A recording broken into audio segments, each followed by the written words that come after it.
Welcome back. In this module, we're going to talk about how game designers play games, because when a game designer plays a game for research, it's a bit different than how most people play games. We don't just play games for fun, we play to analyze and to understand. For some people, becoming a game designer kind of ruins games as a hobby because there's no magic left. You can't just play for fun, you always have to think about how a game is put together. For other people, being a game designer lets you appreciate games even more deeply than you could before, because you can see the brilliance of how all the pieces fit together. At any rate, let's start. So before we get into different ways to understand and analyze games, I'd like to start with one way that's probably the most familiar to many of you, and that is game reviews.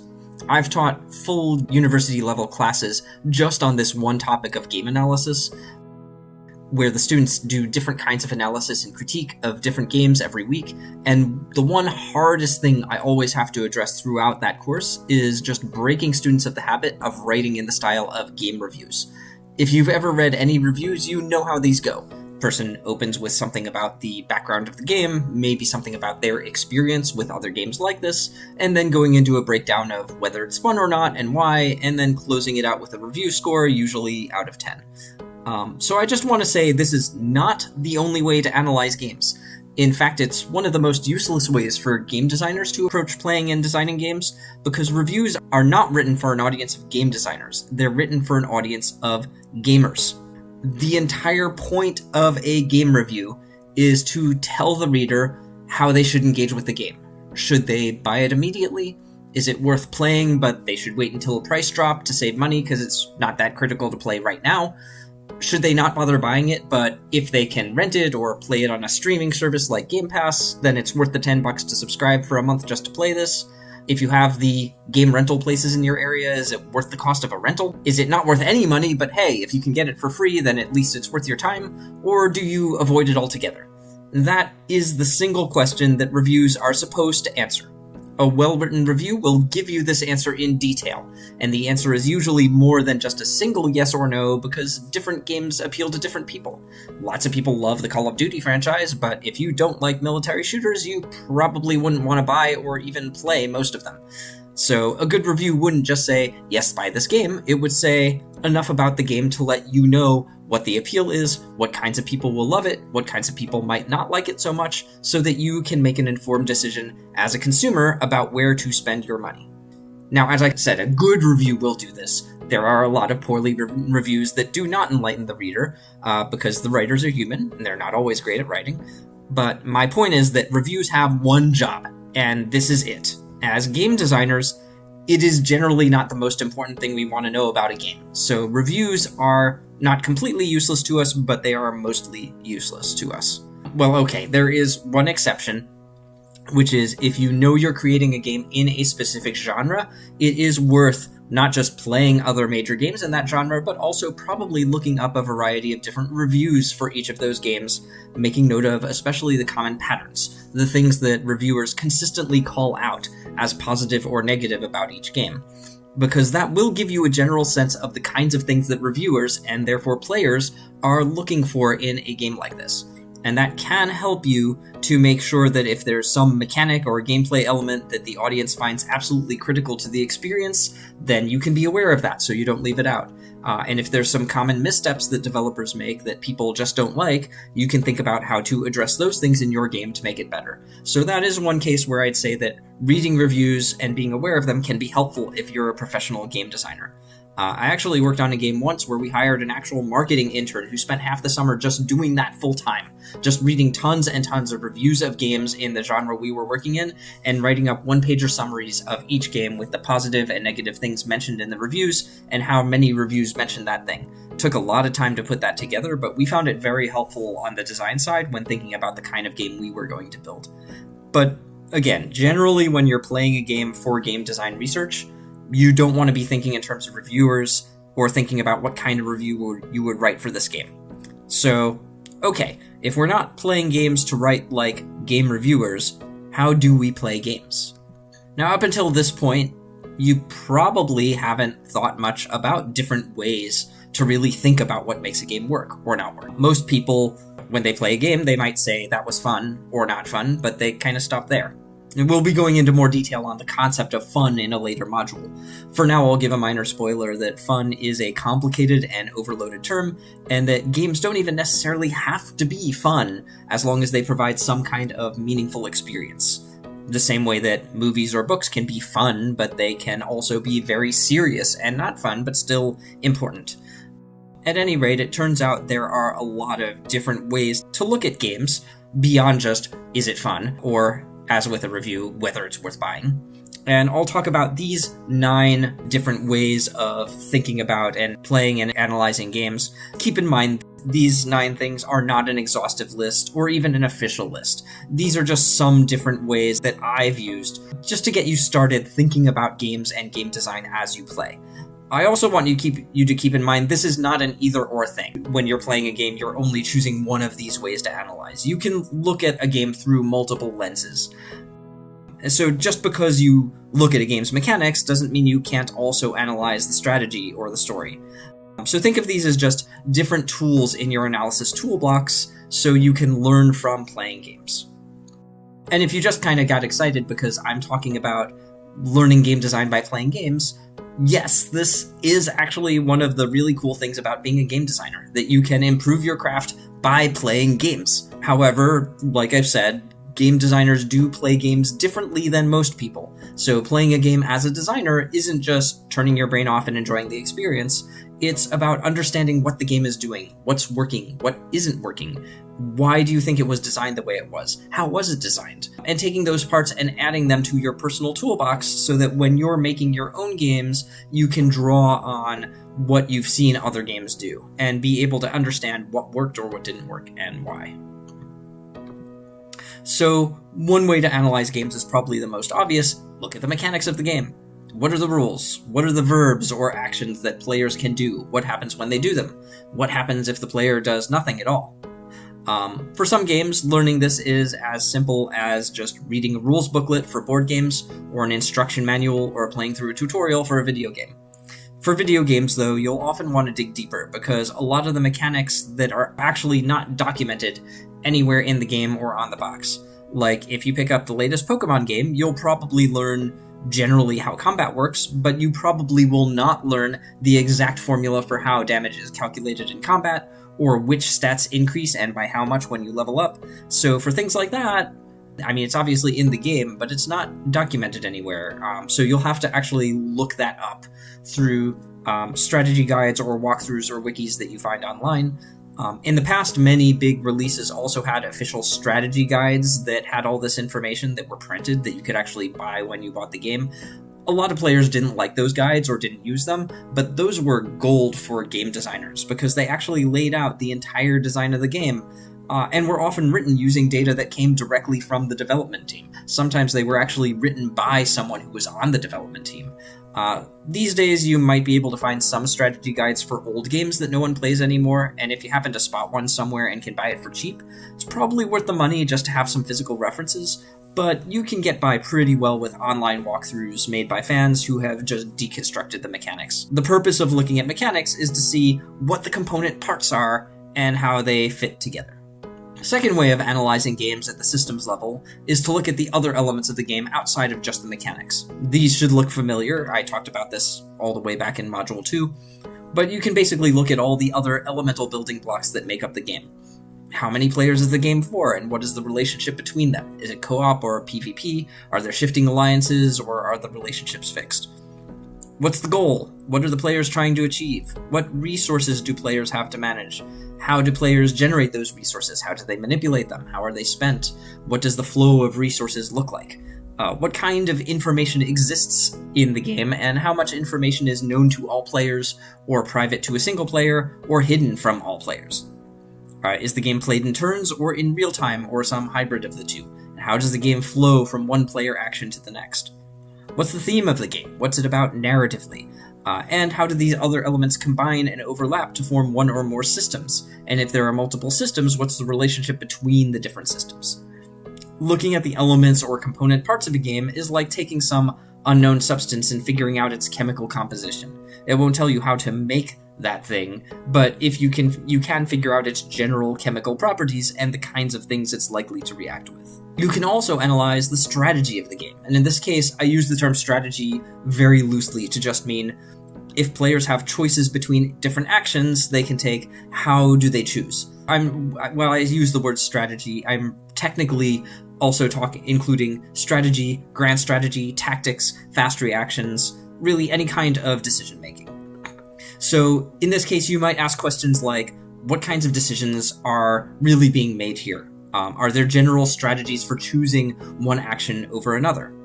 In a fast reaction game, like say a music game like Dance Dance Revolution or Rock Band, there's not really a whole lot of strategy there. You're just trying to hit the right button with the right timing, and the only variation might be choosing how to position your hands or your body to make the flow between moves easier. Compare that to something like a real-time strategy game where there are entirely different strategies and playstyles. In StarCraft, a Protoss Reaver strategy or Terran Ghost plays very different from Zergling Rush. In many trading card games like Magic the Gathering, you have aggro strategies that try to win quickly, combo strategies that try to put together an unbreakable game-winning situation, and control strategies that try to shut down the opponent so they can't progress at all. Different strategies appeal to different kinds of players, and in some games, players can even switch strategy in the middle of play in response to what they see their opponent doing. So looking at strategies takes us away from the individual components, but helps us think more about what it's like from the player's perspective. What can they actually do in a game? Now, play reports aren't very common with video games, but you can see a lot of them with board games on sites like Board Game Geek. Google session report and the name of a board game, and you'll probably find a bunch of these. At its heart, a session report is just a transcript of what actually happened during a single play of a game. A session report for Monopoly might describe who chose what playing pieces, what properties were landed on, and if anyone was able to purchase any complete color groups on their own, or if not, who was able to trade to get one, and ultimately who won and by how much. Session reports are like highlights of professional sports matches. They don't give a list of every single move that was made, but they describe the overall flow of the game, specific high points where big moves happened, what overall strategies each player was running, and what happened when everything came together. So an individual session report is like a case study that gives a description of what the overall flow of the game is like, at least in one specific case, one specific playthrough. Looking at multiple session reports for the same game can give a sense of the variation between games and the similarities between multiple plays. For video games, the equivalent of this might be YouTube streamers recording the play of a single match, and that has similar value. Now, so far we've only focused on mechanics and systems, but for some games, the narrative is just as important, if not more important, to the player experience. In particular, I draw a distinction between what I'd call embedded narrative and emergent narrative. Embedded narrative is the story that's written into the game, things that characters do during cutscenes, for example. And that's one thing you could pay attention to and analyze is, what is the story as written by the game writers who worked on the game?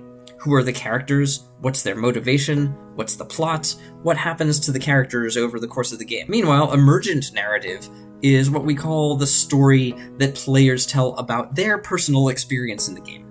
Even in games with no embedded story at all, like, say, The Sims, still, things happen during a game. And if you know anyone who plays a lot of The Sims, you've probably had at least one time where they told you about this crazy thing that happened to their Sims while playing. And that story they tell you, that's not something that was authored by the Sims development team, it was something that happened to them during play, which makes it feel more personal to them.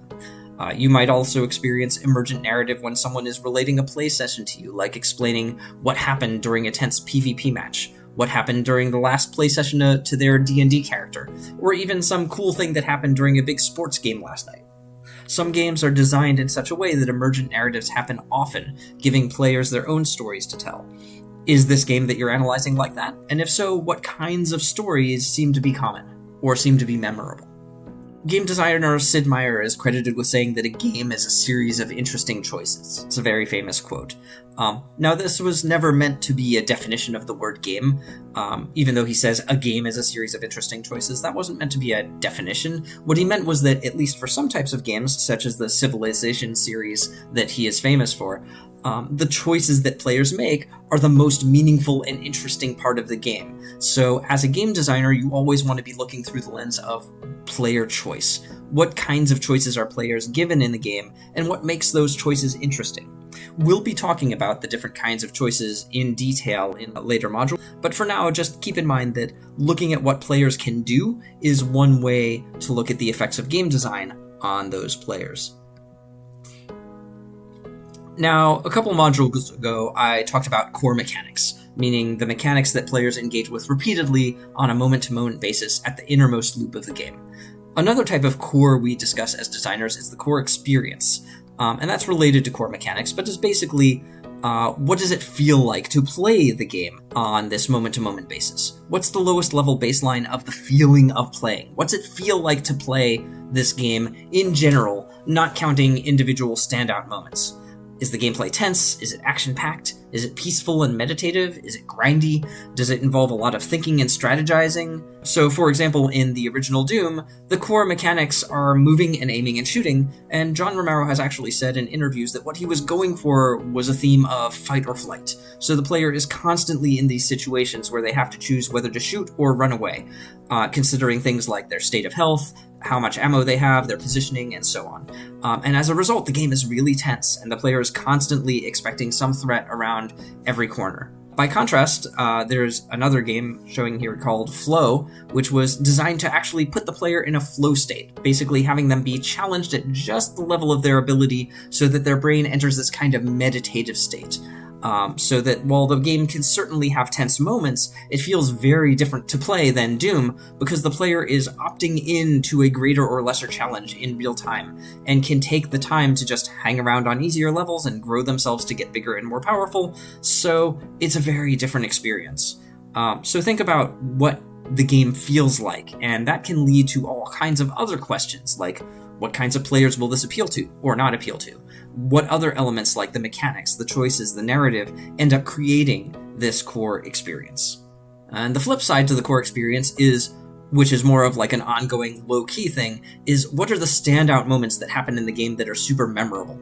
You might have a game that you played 5 or 10 or 20 years ago that you still remember fondly even though you haven't played it since then. And you might not be able to remember many details about the game at all, but there was this one really cool thing that happened that just so completely blew your mind at the time, something so powerful that you remember it years later, even when the rest of the game is completely forgotten. Those moments are important. While you don't want to design a game that's mediocre except for one big moment, you might design a game around a small number of key moments that the rest of the game supports, and just to make those moments super powerful. And just like looking at the core experience, we can then ask questions about what made this moment so memorable. How did the game build up to it? How much of the game actually supported this moment as was necessary just to deliver that one big memorable thing? And one last lens I want to talk about today is the design goals of the game. That is, what was the game trying to do? What kind of experience was the game designer trying to create?